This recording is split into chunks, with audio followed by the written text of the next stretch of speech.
you ever hear people using the word clown as an insult? Oh my gosh, he's such a clown. She's such a clown. This place is a circus. And maybe you felt distress, frustration that people are taking the name of the clown in vain, misusing it, and you just want to be able to tell them that's not what the clown really is. Well, if that's something you've ever felt, today's episode might be quite interesting. I'm going to reflect on that initial reaction we have and also offer a different perspective. Welcome to the Clown Spirit Podcast.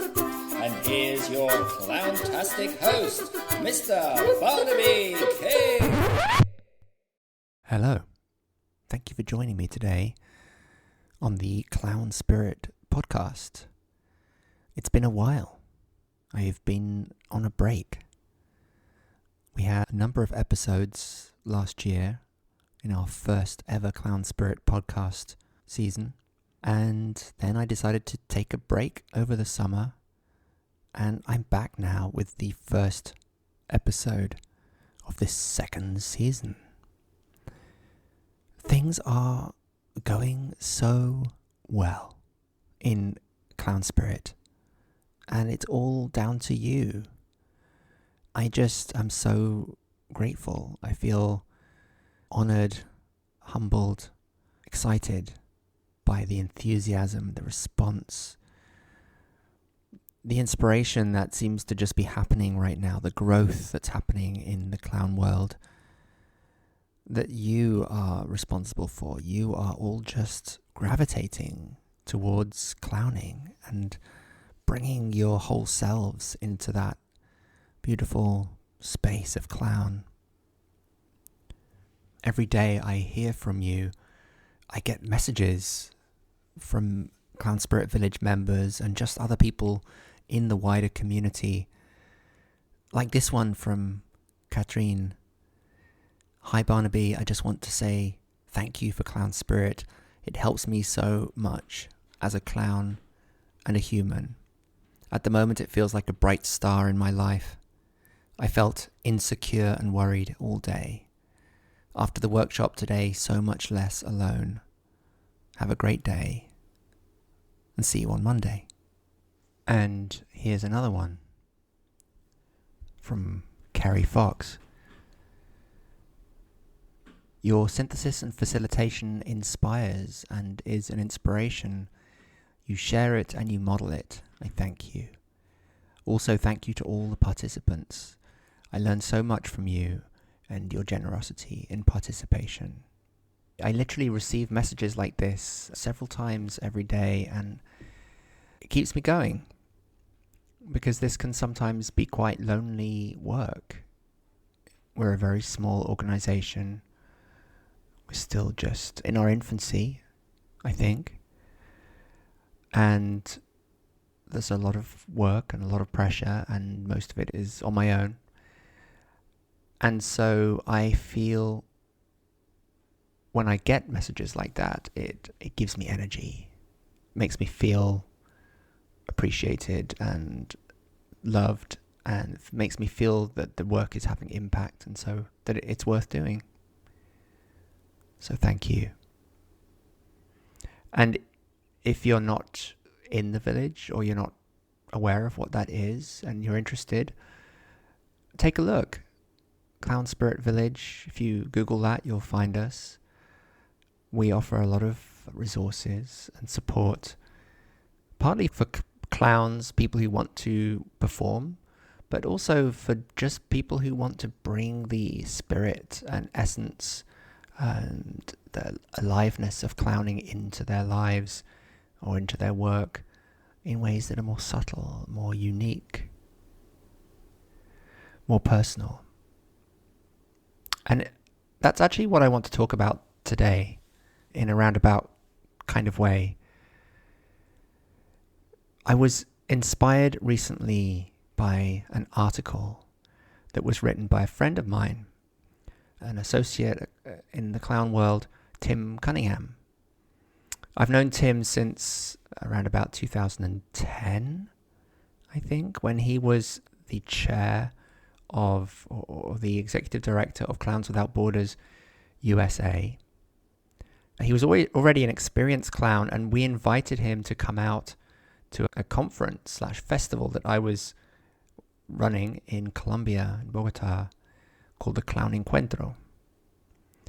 And the Clown Encuentro was a wonderful initiative that I set up and ran for a number of years in Bogota, bringing together clowns from all over Latin America for workshops and shows.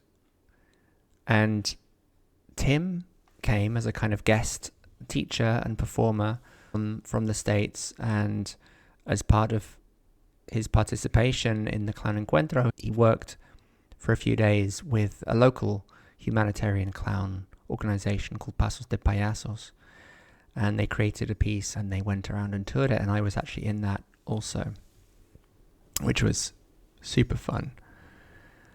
You can see a lot of pictures of that on the Clown Spirit website, in fact. Tim is an amazing clown, but more than that, he was a nurse for many years, and so has a deep understanding of care and health and healthcare and the system. And he's also a very inspirational speaker and has a TED Talk. I'll put the link to that in the show notes. And he's a sought after voice and authority on clowning, as demonstrated by the fact that he recently wrote an op-ed for the Washington Post. Amazing. And I'm actually not sure where the invitation came from or how he got to do this. I should ask him, and I will. But it came to my attention, as many things do, because somebody posted it on Facebook. The headline is, "Donald Trump is not a clown. I should know." And then the tagline is, "Real clowns bring joy to the world, not chaos to Washington." And again, I'll post the link to this in the show notes so you can read the full thing. But the gist of the article is, we shouldn't use the word clown to talk about people like Trump. We do a lot, or we hear that word used a lot to talk about people who are incompetent or deplorable, people we don't like, often in the political realm. And it's frustrating for many of us in the clowning world, because we don't want to be associated. We don't want that word to be associated with people who are deplorable to us, people we believe are destructive influences in the world. And I love the fact that Tim stood up and wrote this article rejecting that use of the word clown and making an argument for how we should be using the word. And I'm going to go into a little bit more detail about the article in a moment, but that's the gist of it. He's reclaiming the word clown, trying to re-educate. The point is simple but powerful. Calling Trump a clown degrades the art and the profession of clowning. And I completely understand where he's coming from, and I feel where he's coming from. But the thing that I want to talk about today, and the reason it's gotten me thinking in a really productive way, is that it's not that simple for me. I don't necessarily mind when people call Trump a clown. Maybe that sounds a little perverse, provocative, but I want to unpack that with you today in this episode, because it's almost a little bit troubling to me, to myself. Like, why would I say that? It's obviously not a good thing. Why am I even contemplating this idea that it's okay to use the word clown to talk about political enemies? But there is something about it that I resonate with, that use of that word.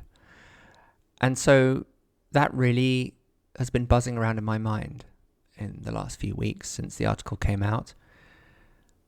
And so what I'd like to do is spend this podcast episode unpacking that and talking about what is it exactly that I think might be relevant, might be appropriate about using that word, and then try to come to some kind of conclusion based on some analyzing of different ways the word is used and some historical examples to maybe come to some kind of conclusion that takes us beyond a simple sort of yes or no answer, like a simple it's good or it's bad kind of response. So let's have a deeper look at what Tim wrote. He begins by pointing out just how often Trump and his administration have been called a clown show. I want to actually read a little bit of it. Maybe I'll read the first few paragraphs. Allegations that President Donald Trump is a clownish figure are not hard to come by. I'm quoting directly from the article here.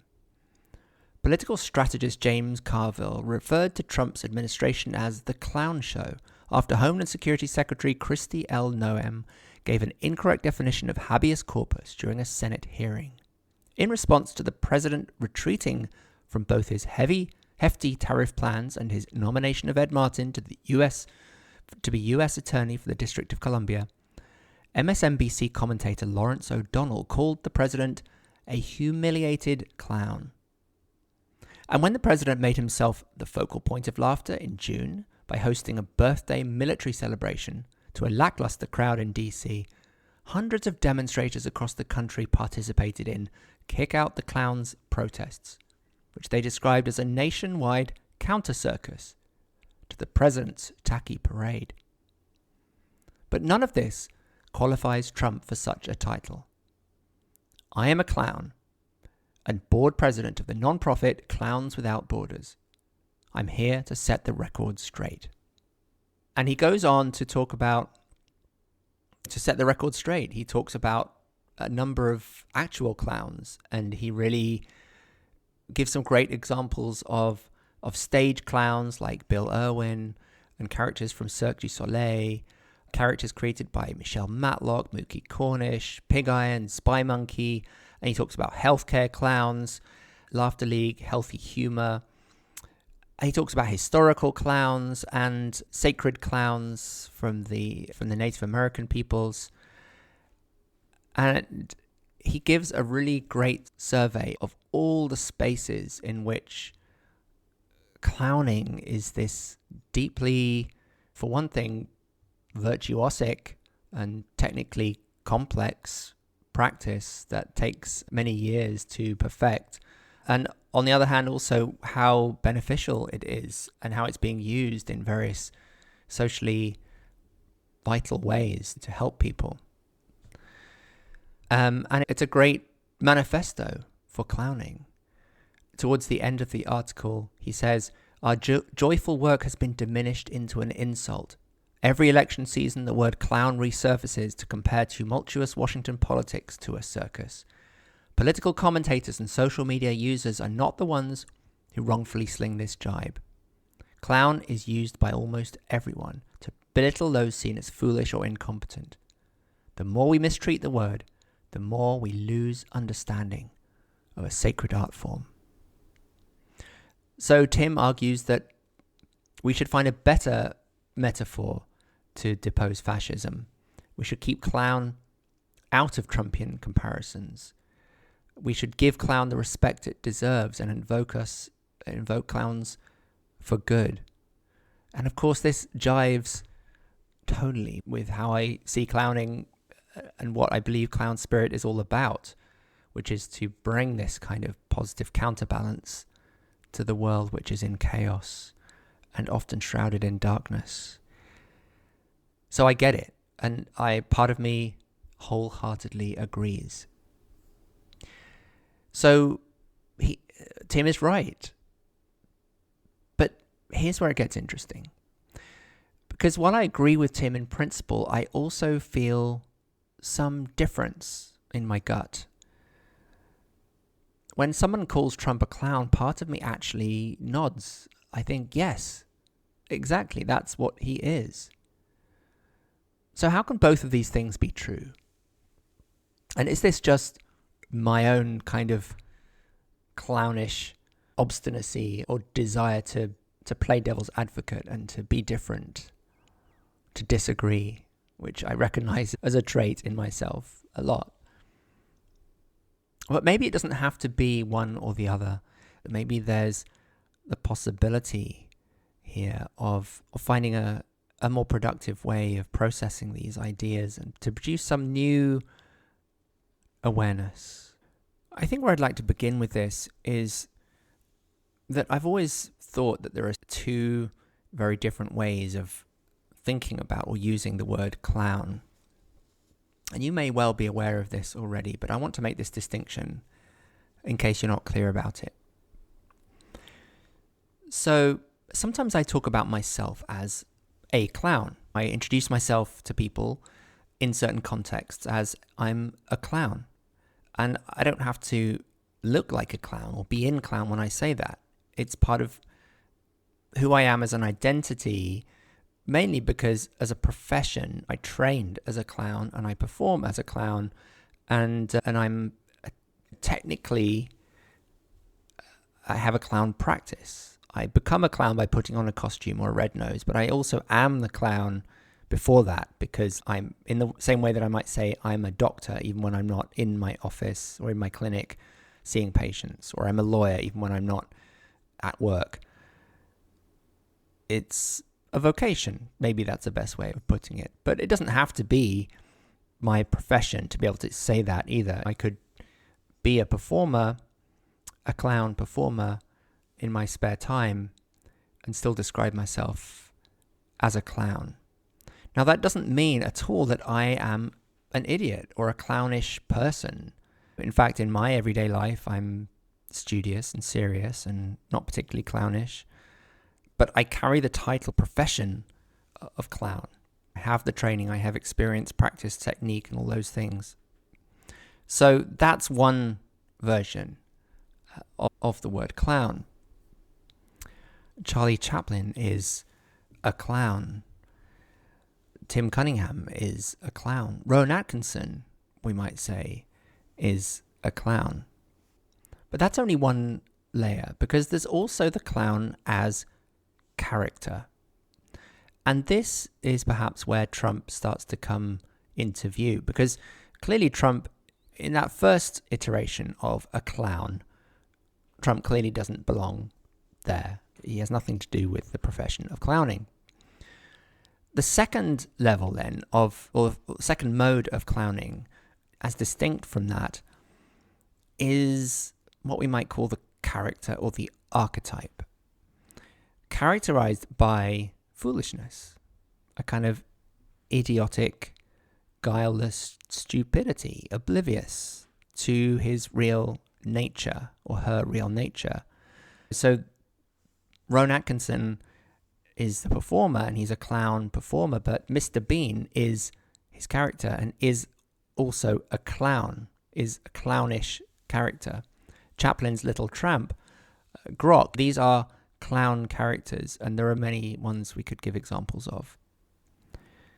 The point here is that the clown as character has no self-awareness, or very little self-awareness, most of the time. And if they do, it doesn't last long and it is passing. And I think the interesting thing about this clown as character is that it's almost exact opposite of what we mean when we talk about the profession or the practice of clowning. Because the professional practice of clowning is highly skilled and virtuosic, whereas the actual character is often an idiot and foolish, doing things wrong. He's a character that we all recognize, right? He's confused or she's confused, gets social signals wrong, make mistakes, does things that are silly, ridiculous. So here I think that we can start to see makes sense to talk about somebody like Trump as a clown. And it even has a kind of truthful ring to it, a kind of belittling, truthful ring to it. What we're doing, of course, is we're conflating, when we use that word to talk about Trump, we're conflating two worlds, because the clown as character really exists in a fictional mode. Tricksters are a mythological version of that. Clowns in the circus exist in the ring, in the space of make-believe, and theatrical clowns also. We know that that those people playing those clowns are not stupid, but they're playing a character and they're playing in a scenario which is fictitious. When we talk about a real person being a clown as an insult, we're describing that person as being like those characters or that character in the fictitious context. We're using the archetype to make a commentary about that person, to make a judgment, a critique, in fact, about that person. We're saying they're an idiot, that they're stupid, that they're inappropriate. Now, maybe we could argue that Trump goes way beyond that the excessiveness, the excessive quality of his wrongness doesn't even compare to the kind of wrongness that we might expect from a clown character. But I would argue that exact excessiveness is very much characteristic of the clown, taking it to the extreme, too far, not knowing where to stop, absolutely unsettling and disturbing our settled notions of what's appropriate. Trump is completely inappropriate, obscenely, grotesquely inappropriate. And so you could argue, I think, that he fits quite well into that. Tim makes the point in the article that we should use the word buffoon. I like that suggestion because buffoons tend to be more ridiculous, more grotesque, obscene than clowns. But I also don't always think the distinction is necessary or helpful. I think buffoons are really a class of clown, and clown can be a whole range of things, buffoon being, or bouffon being one of those. So I do think that on that level of character, there is some legitimacy in using the word. In fact, even some power in using it to talk about Trump. So just to summarize so far, if we think about these two levels of the word clown, the first level, clown as title or profession, is obviously not appropriate. And most of what Tim's doing in the article is sort of re-educating people and reminding people that that word should refer to the profession of clowning, and that it's a time-honored profession that we should respect and value. But if we think about the clown as the foolish archetype or character, then they're grotesque, rule-breaking, delusional, thinking they're clever, while often the audience being able to see that they're not clever. I think it's maybe even an effective use of the word to make a critique, a judgment of who we believe Trump to be in the world. But here's the thing. Let's go deeper. There are more than two modes. I think there's a third. And this is where Tim's article has gotten me thinking in this really cool, innovative way. Because I'd previously just always thought, there are these two levels. And then I realized, no, of course, there's a third level.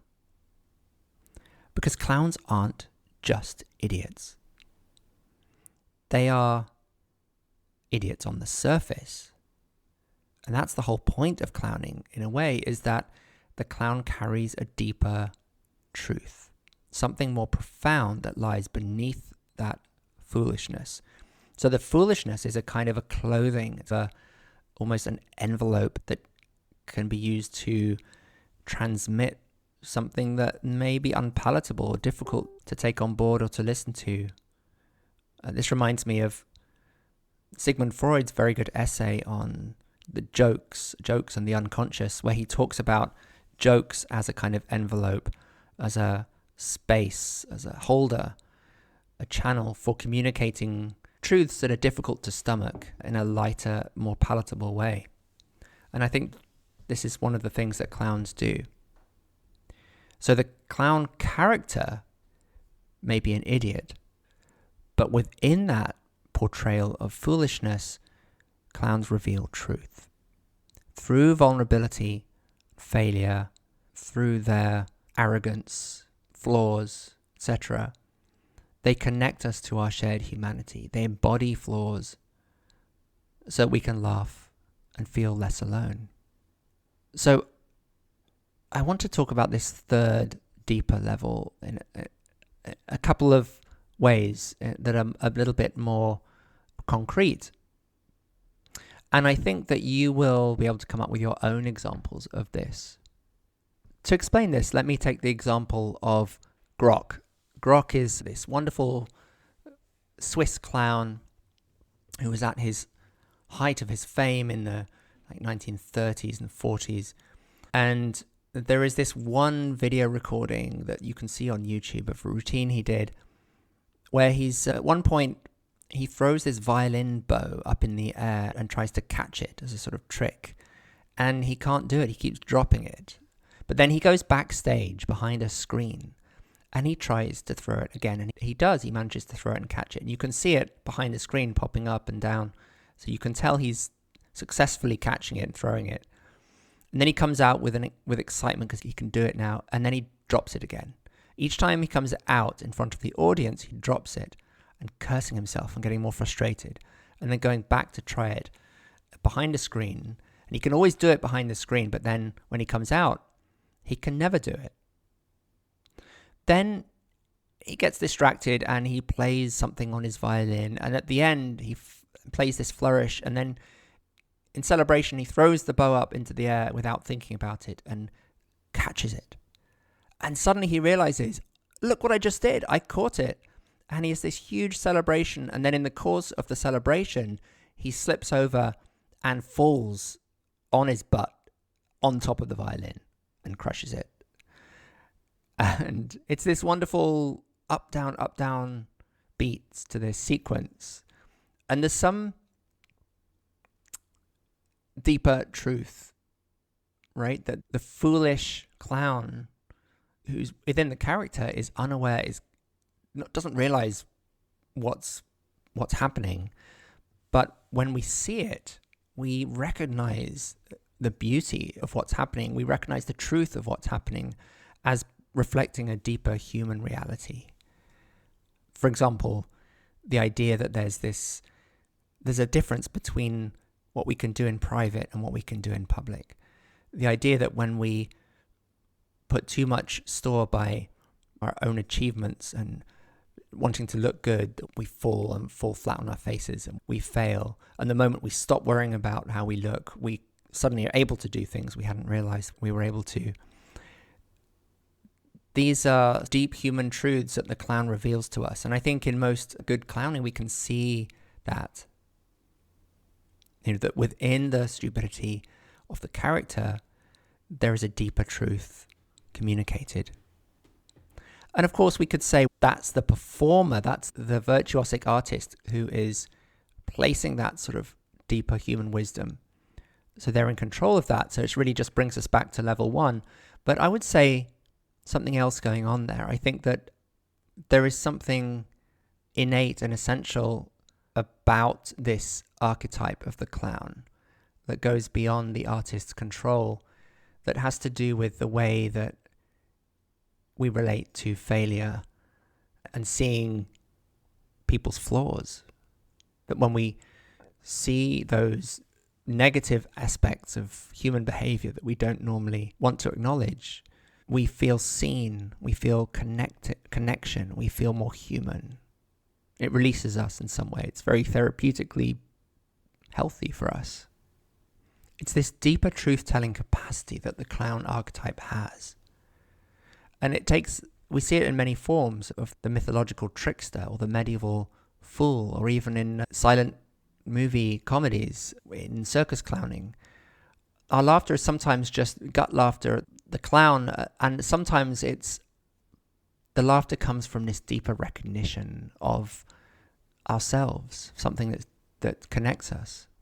Another way in which I think this third category of wisdom within the clown surfaces is that when I'm clowning, yes, I'm conscious to some degree that I'm playing a fictitious character, but I'm also expressing a deeper truth. about myself, about the way I see the world,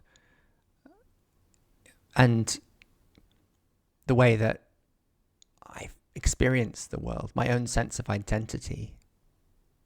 As I learned it through Sue Morrison originally, who learned from Richard Pachinko, clowning is a spiritual practice, in a sense. It's a recognition of something higher than we are, and something that connects us all, which is captured in the case of the clown through this embodying of our flaws and our ridiculousness, which is entirely unique and at the same time completely universal. It's what connects us and what differentiates us. It's our individual flaws that make us who we are, make us beautifully different, and there's this unifying quality to it at the same time. So when I'm in the state of clown, I feel that in the space, I'm channel that connects. I'm creating a space of connection across individuals so that we can experience togetherness via the clown's activities. So the clown is a point of access to something more intrinsic, more universal, something fundamental about the human experience. So how can we relate this back to the derogatory, insulting use of the word clown and how we feel about that? As I mentioned, clearly Trump is not a self-conscious clown performer. He can't be called a clown in that sense. I've said already that I think it's maybe justified to use the word just in the pure sense of the character of the idiot, the fool, the unaware. But when we look at this deeper archetype that I just mentioned, this foolishness that reveals wisdom, this is where the comparison falls flat. If we're talking about applying the word clown to somebody like Trump. Because there's no vulnerability, no wisdom, no empathy. His clownishness is shallow. It's just the foolish character bumbling around in his own space and being extremely destructive rather than revealing, wearing masks, playing with the truth to deceive instead of to expose or to reveal the truth.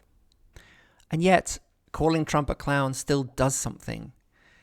Historically, fools and clowns have always been used, or often used, to puncture power, to speak to power. In medieval times, kings and bishops were mocked, were brought down, often dressed up and paraded through the streets in the Feast of Fools. And tricksters jolted the system with irreverence. They made fun of the gods and the people indiscriminately. Clowns invert hierarchies and expose hypocrisy. So there's something about just the use of the word clown in the political context that I think it's good that it's being used. It's echoing back to that tradition of bringing down power, cutting people down to size, mocking the pretensions of authority. There is a critical force to it. So here's where I land. On the one hand, I would say, to a great extent, I agree with Tim. Calling Trump a clown diminishes the art form that we love and misrepresents the craft. And on the other hand, the insult carries cultural potency. It undermines dangerous power by invoking foolishness and just saying straight up, look, he's an idiot. So I'm ambivalent. I cringe and I applaud, which is a bit like my experience when I see a great clown. I want to protect the sacred art, and I recognize the archetypal force at play outside of the control of humans. What can we do with that tension? Maybe the answer is not to try to resolve it, but to live inside it. Clowns live in paradox. They generate paradox all the time. They are foolish and wise, weak and powerful. Sue always talked about them living in the space between the thunder and the lightning, between panic and possibility, sacred and ridiculous. Should we defend the word clown at all costs? Should we try to police the word, restrict its use? Or should we embrace its messy, contradictory meanings? thank you so much, Tim, for bringing these thoughts up into my consciousness and helping me to expand my range of thinking around clowning. And thank you just for having the guts and the courage to write that. It garnered a lot of response, a lot of it very negative from the right-wing press and media, who think it's ridiculous and used it as an opportunity to bash the left and to bash the Washington Post, which is inevitable. It was very polarizing. I'd love to hear what you think, listeners. Please do share your thoughts. Write a review of this episode. Post in our Facebook group, The Way of the Clown, or just send me a direct message. You don't have to agree with me. I would love to hear different opinions. And maybe in another podcast, I'll completely retract what I said and argue the opposite. It wouldn't be the first time. So thank you very much for listening to my rant today, or my reflections. Maybe it's not really a rant. And thanks to Tim for sparking this whole reflection. This season, the Clown Spirit podcast is going to be similar to last season in that I'm going to be sprinkling in lots of different things. There's going to be episodes like this one where it's just me reflecting. And then there's going to be what I call Clown Plus, which is when I talk to people from outside of the clown world and bring them into a discussion around clowning. And then there's also recaps of older conversations, which tend to be with clown artists and performers and teachers. Until next time, my friends, please look after yourselves out there. These are tricky times, heavy times, turbulent times. We need to take care of ourselves while we also strive to bring clowning more into the world in a way that we see it as being as positive as possible. So thank you for all the work you're doing. Thank you for supporting Clown Spirit and for all those positive, supportive comments that you keep sending me. Keep following the spirit of the clown wherever it leads you. Bye for now.